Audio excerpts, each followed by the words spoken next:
Operation സിന്ദൂറിൽ ഭീകരവാദ കേന്ദ്രങ്ങൾ തകർക്കാനായി Indian വ്യോമസേന ഉപയോഗിച്ചത് സ്കാൽപ് ക്രൂയിസ് മിസൈലുകളായിരുന്നു. റഫേൽ വിമാനങ്ങളിൽ നിന്നും ബ്രഹ്മോസ് മിസൈലുകൾക്കൊപ്പം തന്നെ വിക്ഷേപിച്ച സ്കാൽപ് മിസൈലുകൾ ഏറെ കൃത്യതയോടെ ലക്ഷ്യസ്ഥാനങ്ങൾ ഭേദിച്ചു കഴിഞ്ഞു.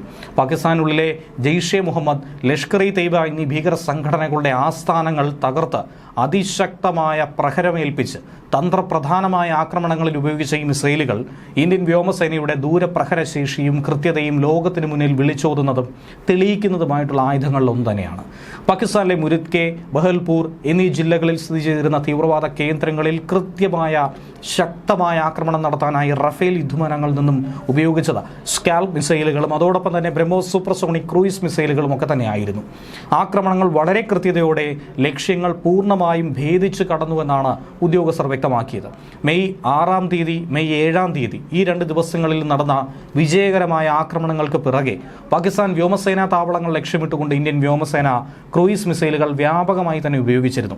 ഈ പ്രവർത്തനങ്ങളിലൊക്കെ വ്യോമസേന 12 പാക് താവളങ്ങൾ ലക്ഷ്യമാക്കി ആക്രമണം നടത്തി. യുദ്ധവിമാനങ്ങളും നിരീക്ഷണ വിമാനങ്ങളും ഉൾപ്പെടെ നിരവധി ഉയർന്ന മൂല്യമുള്ള ആസ്തികൾ നശിപ്പിച്ചതായും ഉദ്യോഗസ്ഥർ പറയുന്നു. ഇതോടെ ഓപ്പറേഷൻ സിന്ദൂറിൽ ക്രൂയിസ് മിസൈലുകളുടെ ഉപയോഗം ഇന്ത്യൻ വ്യോമസേനയുടെ ആക്രമണശേഷിയുടെ ശക്തമായ ഉദാഹരണമായി മാറി. അതുകൊണ്ട് തന്നെ സ്കാൽപ് മിസൈലുകളുടെ അധിക ശേഖരണം ഇന്ത്യയുടെ ഭാവിയിലെ പ്രതിരോധ തന്ത്രങ്ങളിൽ വലിയ മാറ്റങ്ങൾ വരുത്തുന്ന നടപടി എന്ന നിലയിലാണ് വിലയിരുത്തപ്പെടുന്നത്. അതോടെ കാര്യക്ഷമത കൂടുതലുള്ള മിസൈലുകൾ എന്ന നിലയിലേക്ക് ഈ മിസൈലുകളെ വാങ്ങാൻ ഇന്ത്യ പ്രതിജ്ഞാബദ്ധമായി മാറി. ഈ പശ്ചാത്തലത്തിലാണ് ഏകദേശം 300 മില്യൺ യൂറോ മൂല്യമുള്ള പ്രധാന പ്രതിരോധ കരാറിൽ ഇന്ത്യയും ഫ്രാൻസും അന്തിമരൂപം നൽകാനായി തീരുമാനിച്ചിരിക്കുന്നത്. ഫ്രാൻസിൽ നിന്നും ഗണ്യമായ സ്കാൽപ് ക്രൂയിസ് മിസൈലുകളുടെ എണ്ണം തന്നെ ഓർഡർ ചെയ്യാനുള്ള ചർച്ചകൾ പുരോഗമിച്ചു. ഇത് സംബന്ധിച്ചുള്ള നിർണായക തീരുമാനം ഉടനടി ഉണ്ടാകുമെന്നാണ് പ്രതിരോധ ഉദ്യോഗസ്ഥർ ദേശീയ ഏജൻസിയോട് വ്യക്തമാക്കിയിരിക്കുന്നത്. ഇന്ത്യയുടെ റഫേൽ യുദ്ധവിമാനങ്ങളുടെ ആക്രമണശേഷിയെ കൂടുതൽ ശക്തമാക്കാൻ സഹായിക്കുന്നതായിരിക്കും ഈ കരാർ.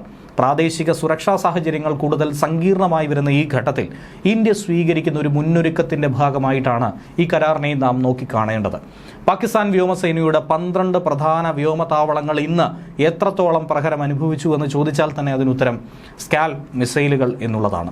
250 മുതൽ 500 കിലോമീറ്റർ വരെ ദൂരെ ആക്രമണം നടത്താൻ കഴിയുന്നതാണ് ഈ സ്കാൽപ് മിസൈലുകൾ. 450 കിലോഗ്രാം ഭാരമുള്ള സ്ഫോടക വസ്തുക്കൾ വഹിക്കാൻ കഴിയുന്ന ഈ മിസൈലിന് റഡാർ നിരീക്ഷണത്തെ വെട്ടിക്കാനുള്ള കഴിവുണ്ട്. ഭാവിയിൽ ഇന്ത്യൻ നാവികസേനയുടെ ഭാഗമാകാൻ പോകുന്ന 26 റഫേൽ മറൈൻ യുദ്ധവിമാനങ്ങളിലും ഈ മിസൈലുകൾ ഘടിപ്പിക്കും.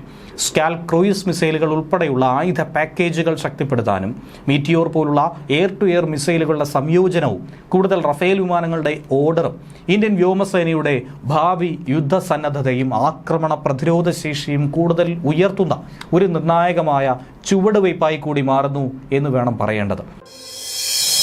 Malayali Warta Plus, like, share and subscribe.